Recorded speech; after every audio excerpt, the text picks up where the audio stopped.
इस वीडियो में हम सभी मैग्नेटिक मटेरियल के बारे में जानेंगे।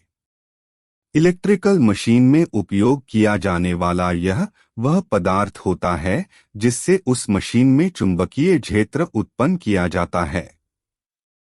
यह वह पदार्थ होते हैं जिन्हें चुंबक बनाया जा सकता है। मैग्नेटिक मटेरियल तीन प्रकार के होते हैं: दाया चुंबकीय पदार्थ, पेरा चुंबकीय पदार्थ, फेरो चुंबकीय पदार्थ। दाया चुंबकीय पदार्थ, जिसे प्रतिचुंबकीय पदार्थ या विषम चुंबकीय पदार्थ भी कहा जाता है। ये चुंबकीय पदार्थ चुंबकित नहीं होते हैं।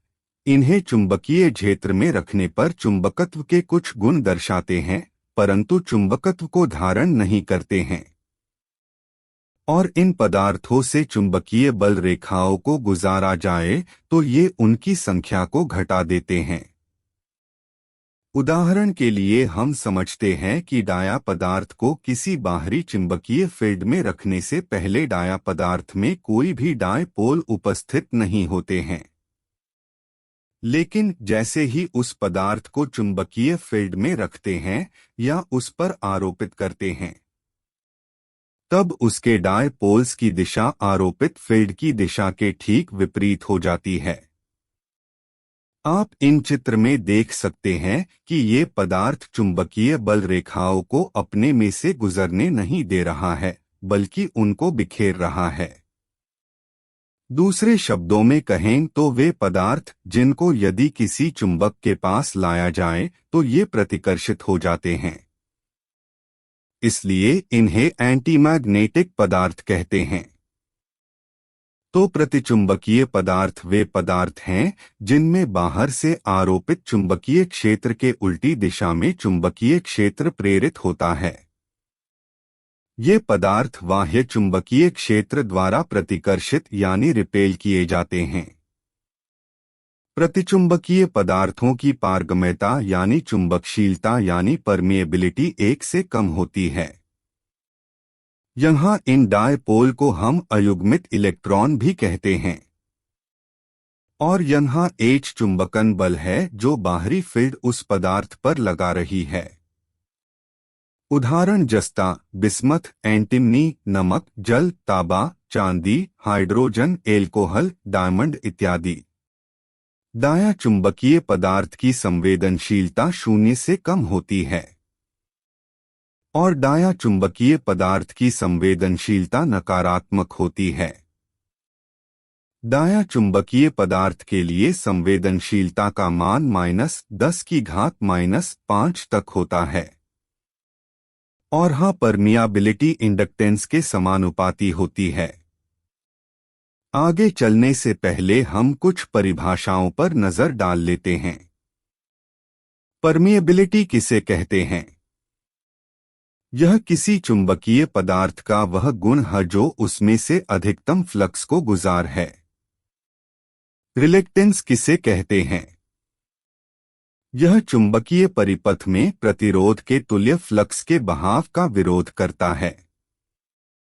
संवेदनशीलता किसे कहते हैं? यह किसी चुंबकीय पदार्थ की चुंबक बनने की क्षमता होती है।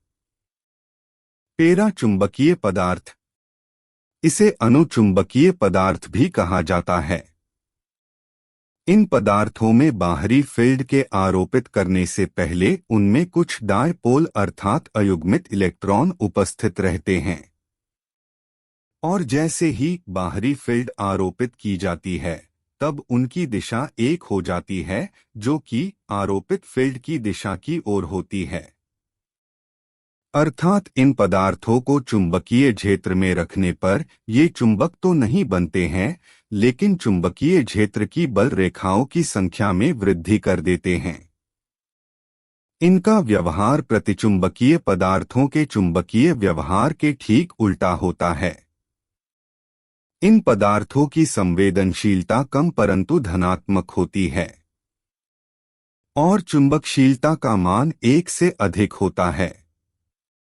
पेरा चुंबकीय पदार्थ के लिए संवेदनशीलता का मान +10⁻⁵ तक होता है। नीचे दिए गए इस चित्र से आप इन दोनों चुंबकीय पदार्थ की तुलना कर सकते हैं। नोट: पेरा चुंबकीय पदार्थ में अवशिष्ट चुंबकत्व पैदा नहीं होता है। उदाहरण: aluminium, potassium, oxygen, lithium, manganese, वायु, सोडियम, प्लेटिनम, टंगस्टन आदि। इनके अलावा अधिकांश रासायनिक तत्व और कुछ रासायनिक यौगिक अनुचुंबकीय पदार्थ की श्रेणी में ही आते हैं। चुंबक का अवशिष्ट चुंबकत्व क्या होता है? जब हम किसी पदार्थ को चुंबकित करते हैं, तब इसके बाद यदि हम उस बाहरी चुंबकीय फ्लक्स को हटा लेते हैं, तब भी उस पदार्थ में जो कुछ चुंबकत्व बच जाता है, उसे ही उस पदार्थ का अवशिष्ट चुंबकत्व कहते हैं। रेसिडुअल फ्लक्स: वह फ्लक्स घनत्व जो चुंबकीय पदार्थ पर आरोपी चुंबकत्व हटा लेने के बाद भी उसमें शेष रह जाता है। कोअर्सिव फोर्स, जिसे हिंदी में जबरदस्ती बल कहते हैं, यह विपरीत दिशा का फ्लक्स होता है जो पदार्थ के अवशिष्ट फ्लक्स को नष्ट करने के लिए लगाया जाता है। रेसिडुअल फ्लक्स का मान जितना अधिक होगा, उतने ही अधिक मान का हमें कोअर्सिव फोर्स चाहिए होगा उसे नष्ट करने के लिए।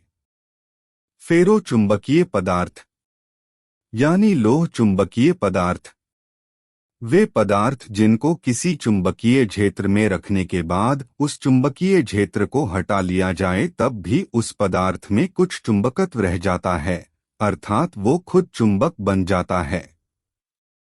लोह चुंबकीय पदार्थ आरोपित चुंबकीय बल रेखाओं की प्रबलता को और अधिक बढ़ा देता है।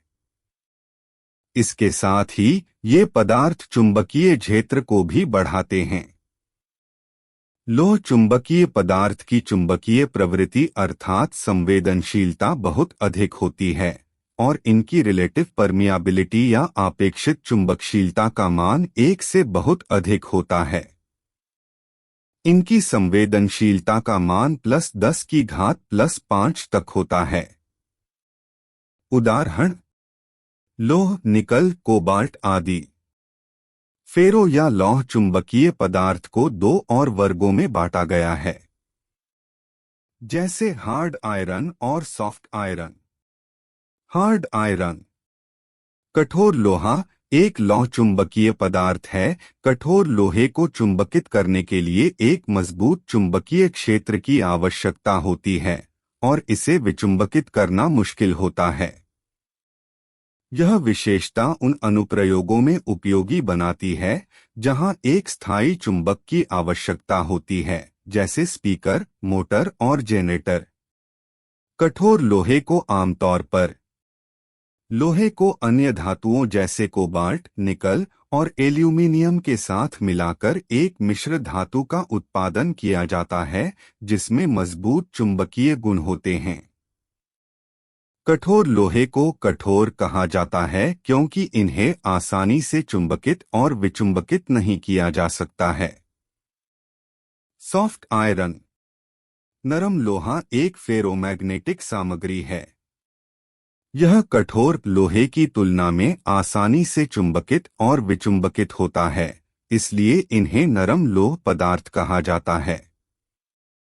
इसकी उच्च पारगम्यता के कारण नरम लोहे का उपयोग आमतौर पर विद्युत चुंबकों, ट्रांसफार्मर और अन्य विद्युत चुंबकीय उपकरणों में एक मुख्य सामग्री के रूप में किया जाता है। हमारी आवश्यकता के आधार पर नरम लोहे की संरचना को बदल सकते हैं, उसमें मिलाए जाने वाली धातुओं की मात्रा को नियंत्रित करके, लेकिन इसे आमतौर पर इसकी यांत्रिक शक्ति या स्थायित्व के बजाय इसके चुंबकीय गुणों के लिए बनाया जाता है। नरम लोहा आमतौर पर लोहे का एक मिश्र धातु होता है जिसमें थोड़ी मात्रा में कार्बन, सिलिकॉन और अन्य ट्रेस तत्व मिलाए जाते हैं। यह ट्रेस तत्व वे तत्व होते हैं जिनकी मिश्र धातु में बहुत कम मात्रा की आवश्यकता होती है या मिलाई जाती है। हार्ड आयरन और सॉफ्ट आयरन के बीच मुख्य अंतर कुछ इस प्रकार है। मैग्नेटाइजेशन के अनुसार कठोर लोहे में उच्च और मजबूत चुंबकत्व होता है, जबकि नरम लोहे में कम और कमजोर चुंबकत्व होता है। यूसेज के अनुसार इलेक्ट्रिकल में कोर बनाने में हार्ड आयरन का उपयोग शायद ही कभी किया जाता है, जबकि ट्रांसफार्मर, मोटर और जेनरेटर जैसे इलेक्ट्रोमैग्नेटिक उपकरणों में सॉफ्ट आयरन को आमतौर पर कोर सामग्री के रूप में उपयोग किया जाता है। परमेएबिलिटी के अनुसार नरम लोहे में कठोर लोहे की तुलना में अधिक पारगम्यता होती है। इसका मतलब यह है कि नरम लोहे को बाहरी चुंबकीय क्षेत्र द्वारा अधिक आसानी से चुंबकित किया जा सकता है और चुंबकीय क्षेत्र को इसके आसपास के अन्य पदार्थ में आसानी से स्थानांतरित किया जा सकता है। हिस्टेरेसिस लूप के अनुसार कठोर लोहे का हिस्टेरेसिस लूप नरम लोहे की तुलना में चौड़ा व बड़ा होता है। इसका मतलब यह है कि कठोर लोहे को चुंबकित और विचुंबकित करने के लिए अधिक ऊर्जा की आवश्यकता होती है और यह चुंबकीय ऊर्जा को स्थानांतरित करने में भी कम कुशल है। कोअर्सिविटी के अनुसार कठोर लोहे में नरम लोहे की अपेक्षा अधिक कोअर्सिविटी होती है। इसका मतलब यह है कि इसे डीमैग्नेटाइज करने के लिए एक मजबूत चुंबकीय क्षेत्र की आवश्यकता होती है। एप्लीकेशंस के अनुसार कठोर लोहे का उपयोग स्थायी चुंबकों के उत्पादन में किया जाता है, जबकि नरम लोहे का उपयोग विद्युत चुंबकीय उपकरणों में किया जाता है, जहां चुंबकीय क्षेत्र को बदलने या संशोधित करने की आवश्यकता होती है। मैग्नेटिक ससेप्टिबिलिटी के अनुसार कठोर लोहे में कम चुंबकीय संवेदनशीलता होती है, जबकि नरम लोहे में उच्च चुंबकीय संवेदनशीलता होती है। सैचुरेशन मैग्नेटाइजेशन के अनुसार कठोर लोहे में उच्च संतृप्ति चुंबकत्व होता है, जबकि नरम लोहे में कम संतृप्ति चुंबकत्व होता है। इस चार्ट में इन दोनों पदार्थों की तुलना की गई है, आप इसको भी देख सकते हैं। चुंबकीय पदार्थों का एक अन्य प्रकार भी होता है, जिसे फेरी या फेराइट चुंबकीय पदार्थ कहा जाता है। फेराइट चुंबकीय पदार्थ ये कृत्रिम चुंबकीय पदार्थ होते हैं जिनकी रेजिस्टिविटी बढ़ाई जाती है। जब इन पदार्थों पर बाहरी चुंबकीय फील्ड आरोपित की जाती है तो इनके डायपोल्स एक दूसरे के विपरीत दिशा में हो जाते हैं। इन पदार्थों की रेजिस्टिविटी उच्च होती है, जिस कारण इनमें भंवर धारा को कम किया जा सकता है। इसलिए इन पदार्थों का उपयोग ट्रांसफार्मर कोर निर्माण में किया जाता है। इनकी परमियाबिलिटी पेरा चुंबकीय पदार्थ से उच्च होती है, लेकिन फेरो चुंबकीय पदार्थ से कम होती है।